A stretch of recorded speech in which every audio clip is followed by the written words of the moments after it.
ஹாய்மா, எல்லாம் எப்படி இருக்கீங்க? இன்றைக்கி வந்து தட்டைப்பயிறு குழம்பு எப்படி வைக்க போகிறேன்னு பாருங்கள் என்னோடய ஸ்டைலில். இப்போ எண்ணெய் ஊற்றி கடுகு போட்டாச்சு. கருவேப்பிலை போட்டுருவோம், வெங்காயத்தை போட்டு நைட்டை வந்து ரெடி. இந்த பாருங்க, பருப்பு ஊற வச்சு வேக வச்சுருக்கேன். ஊற வச்சு வேக வச்சுருக்கேன். எங்கிட்ட கேரட்டு, காலிஃப்ளவரு, ஒரு கத்திரிக்காய் வச்சு போட போகிறேன். கேரட்டு போட்டிருக்கேன், காலிஃப்ளவர் போட்டிருக்கேன். இதெல்லாம் போட்டு இந்த மாதிரி வைக்க போகிறோம் பாருங்கள். தக்காளி தக்காளி போட்டுட்டு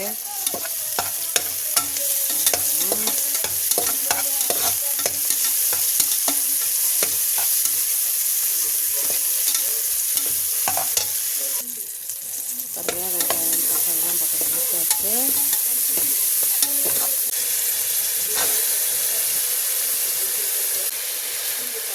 உங்கள்கிட்ட முட்டை வந்து முட்டை இருக்குது. மசாலா தூள் போட்டுருவேன்,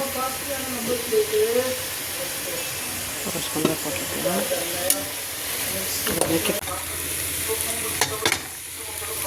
பருப்பு கொட்டு. நிஜமாகவே இந்த குழம்பு எப்படி வைக்கிறதுன்னு தெரியாது. ஆனால் என்னோடய ஸ்டைல், நிஜமாகவே வந்து என்னோடய ஸ்டைலில் நான் வச்சுருக்கேன். இது எப்படி இருக்குன்னு தெரில, சாப்பிட்டு பார்த்து சொல்கிறேன். பாருங்கள், பிடிச்சவங்க லைக் பண்ணுங்கள், ஷேர் பண்ணுங்கள், கமெண்ட் பண்ணுங்கள், சப்ஸ்கிரைப் பண்ணியிருக்கேன் மக்களே. ஐடியாவோட நான் பண்ணியிருக்கேன்.